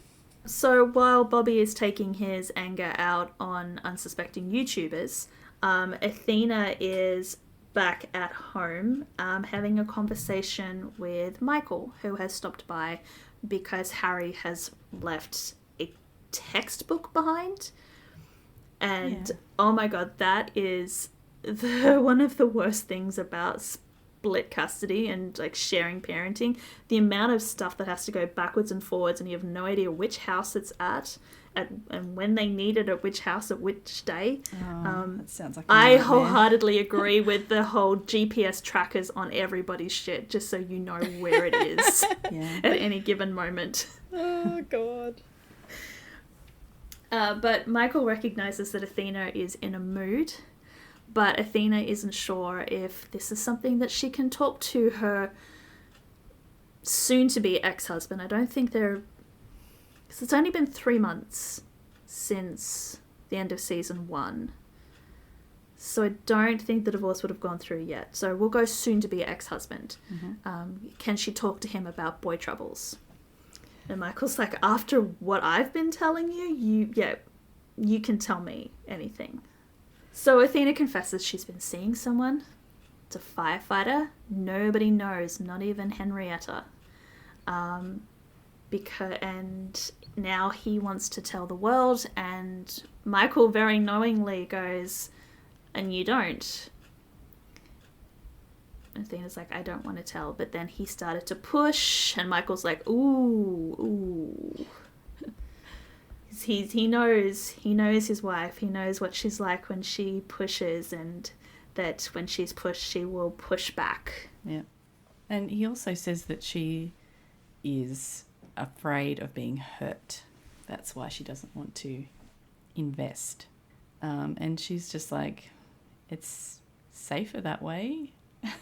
Michael gives her this whole speech about how he was afraid for his whole life until he stopped trying to control it and just had faith and went with it. And now look at us now, we're still family. And I think he doesn't say anything back. She just looks at him and goes, I guess.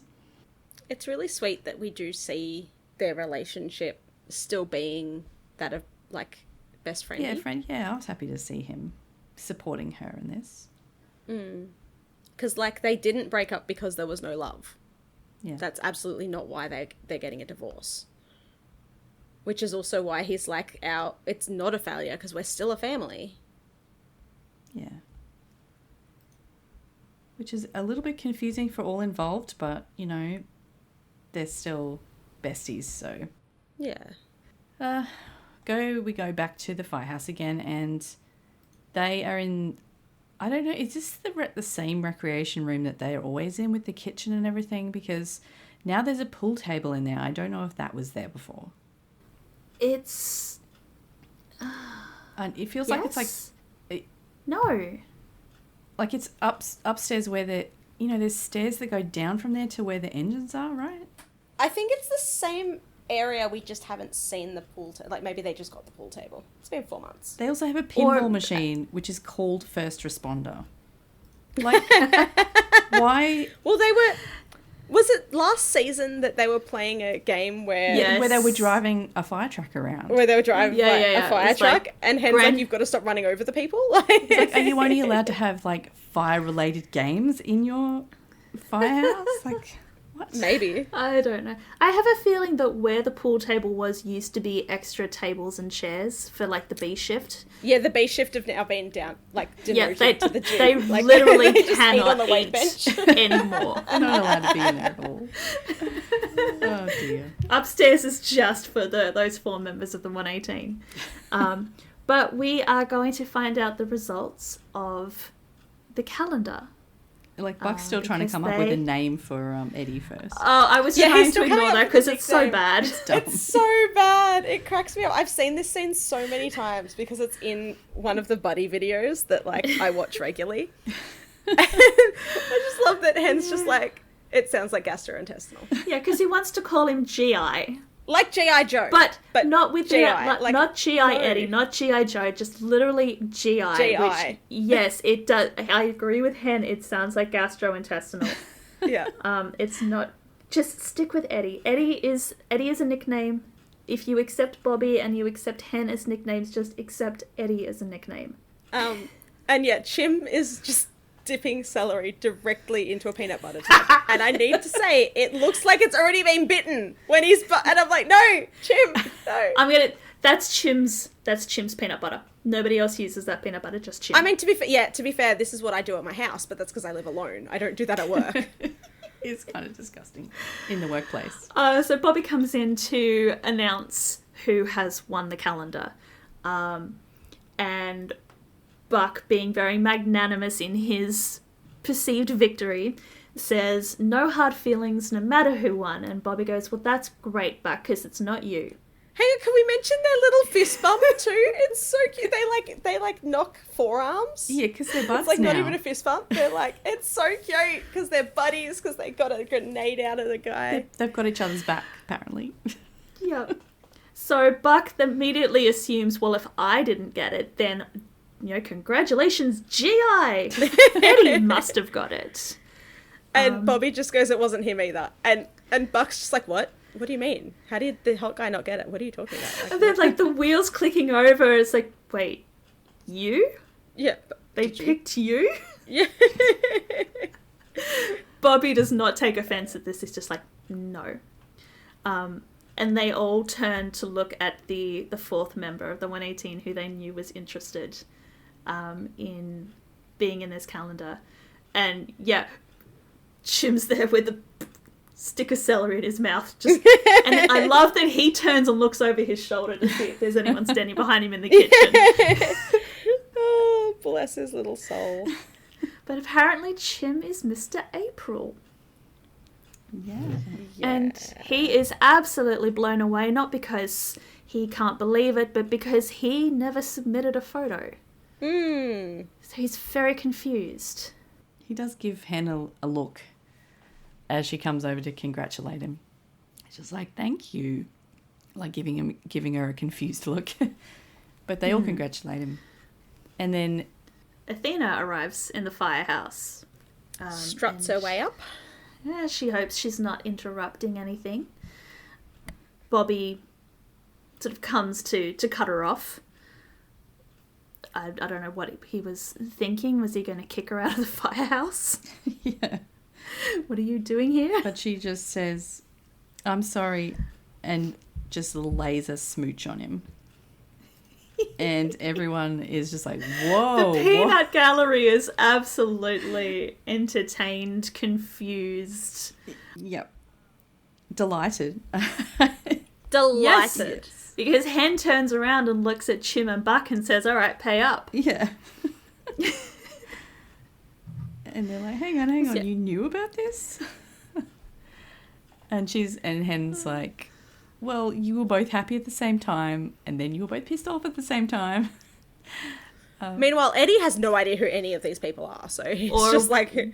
Why Chim and Buck are suddenly handing over money. Yeah. It's like, who's this chick? What's going on here? Yeah, like, why is he kissing the captain? Yeah. And Athena asks Hen if she's good with this. And Hen's like, I'm just mad I didn't fix you up first. So, she's fine with it. And so Bobby and Athena go off to have some smoochies in the corner. Maybe not because it's a workplace, but, who knows. Between the fire trucks again. Yeah. Oh, I don't want to know. I mean, it wouldn't be the first time they've seen some action. And Buck's been doing that in the first season.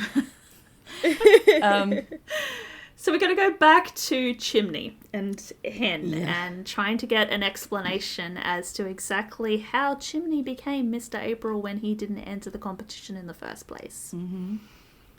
And it turns out that Hen submitted him. Chim's a little confused because he deleted all those photos that Eddie's 12-year-old niece took of him. Probably because the CIA got involved. He got put on some sex offender lists. But Hen says that she didn't use those photos. She used a photo that an AP photographer took of Chim at an accident last year on the 710. Every time they keep mentioning the 710 and accidents, I get very wary. Why? So anyway, there was a school bus accident, and Chim was photographed carrying a girl across the freeway. And that's what Hen sent in, not a photo of Chim pretending to be a big damn hero, but an actual picture of him being a big damn hero. Yeah. Because that's what he is. And that's what a hero looks like. Yay. And Chim's It's so touched. Sweet. And then after Hen sort of walks away, he goes, yes, Mr. April, just to himself. Because he's chuffed. It was super sweet, yeah. Because, of course, a hero looks like him. He is one. Yes. And he does look just as good shirtless as the other boys do. Absolutely. Yeah. I love Chim. Right, we've got one more bit in this episode. One more bit? Oh, maybe two more bits. One more bit. One more bit. Back in Abby's apartment. Intense. We're just going to keep calling it Abby's apartment, right? Is it officially Buck's apartment at some point? No, it's still Abby's apartment. Okay. It's decorated by Abby. He's literally just moved his stuff in. I'm pretty sure Abby's apartment. probably still paying for it. Yeah. I'm assuming that's why Buck has moved in. Well, just he's so sort of, that he's house sitting, right? Like he's just looking after He it. also while wanted to she's move away. out of the frat house. Oh, yeah. Yeah, I mean, he was already kind of moved in at the end of season 1 anyway, so it's now just, like, official that he's moved in. Yeah, but she's not there. But she's not there. So, yes, Maddie is in Abby's apartment. In Abby's apartment, Googling hotels that accept cash. And phone rings, and it is a hospital that comes up on caller ID. So Maddie answers it, thinking that it's her boss. Yeah, but it's not. It's not. It's Doug, her ex, who asks her, "Oh, evidently I'm in her office. I'm in her boss's office, and she's not your boss anymore because you quit. Where are you?" And Maddie's like really terrified. She looks like she's about to start crying. She says, "It doesn't matter. We're done." And Doug's just shouting at her, saying, "I decide when we're done. Tell me where you are. I'm going to have to come find you." And Maddie just throws the phone against the wall.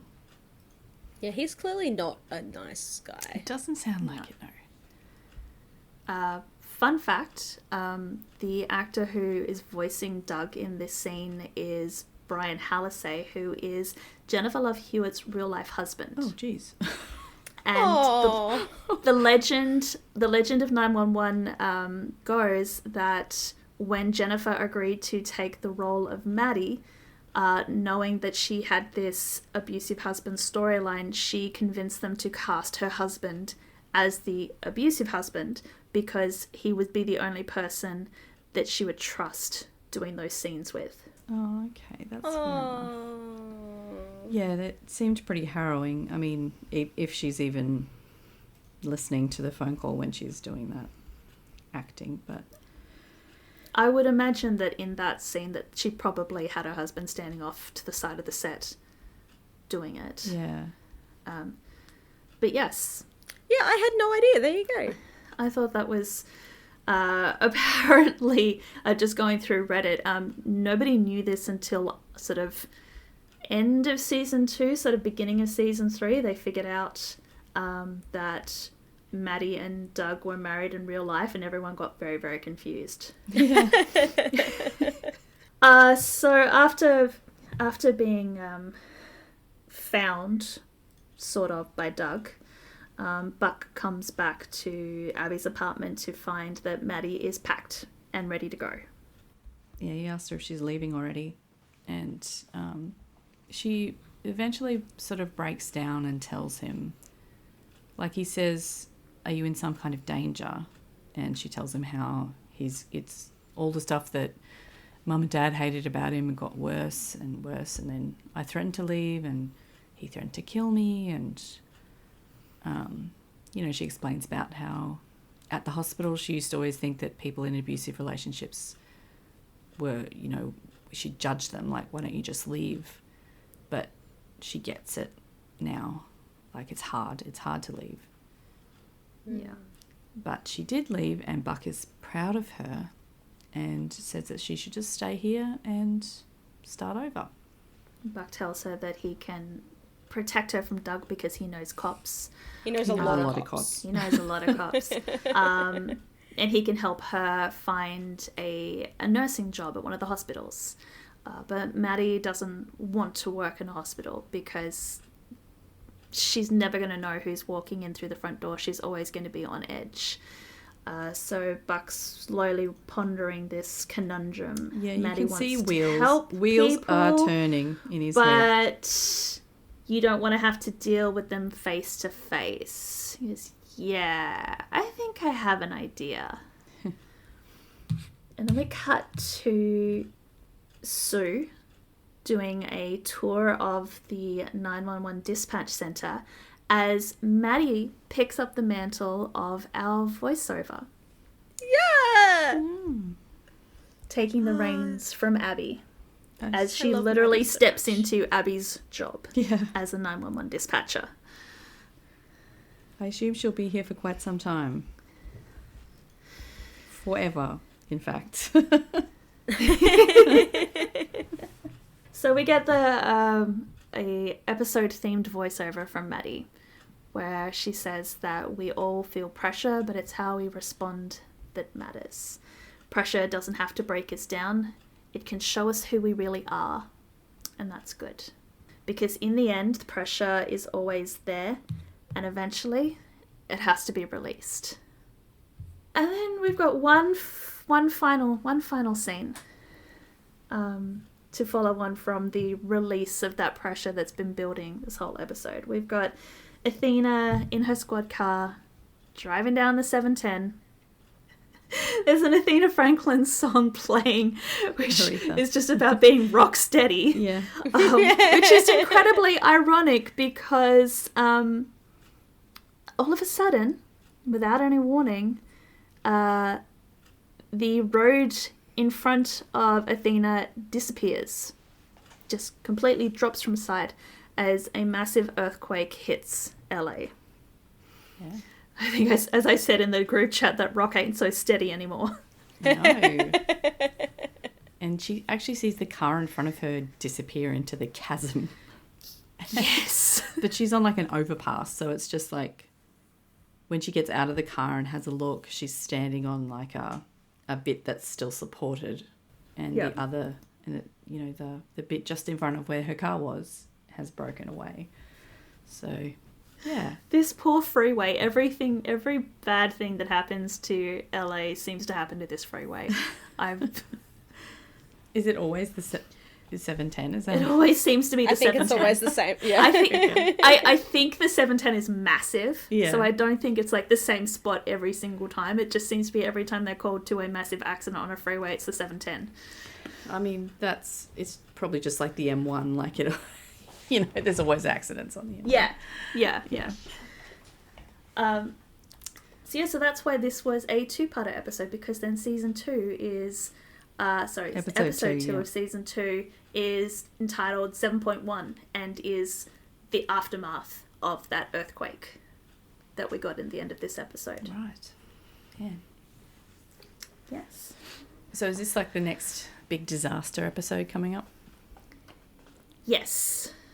Excellent. I Yes, enjoyed the this last is one the- in a terrified kind of way. This is the first of the season 2 disasters. Oh, cool. So the summary for next week's episode, which is the second part, is pretty much just what I said. It's when a massive earthquake rocks Los Angeles, the first responders rush to rescue victims from a crumbling high-rise hotel, both under the rubble and high above the ground. Athena must deal with wreckage from a collapsed freeway overpass, and Maddie is thrown into the fire as she faces her first crisis as a 911 dispatcher. Oh, wow. And our triggers are going to be obviously an earthquake and all of the injuries and fatalities that go along with a massive earthquake. Multiple people at threat from said earthquake, and the aftershocks. And then we've got pretty much a wannabe Harvey Weinstein and his employee. Oh. Yep. Yeah.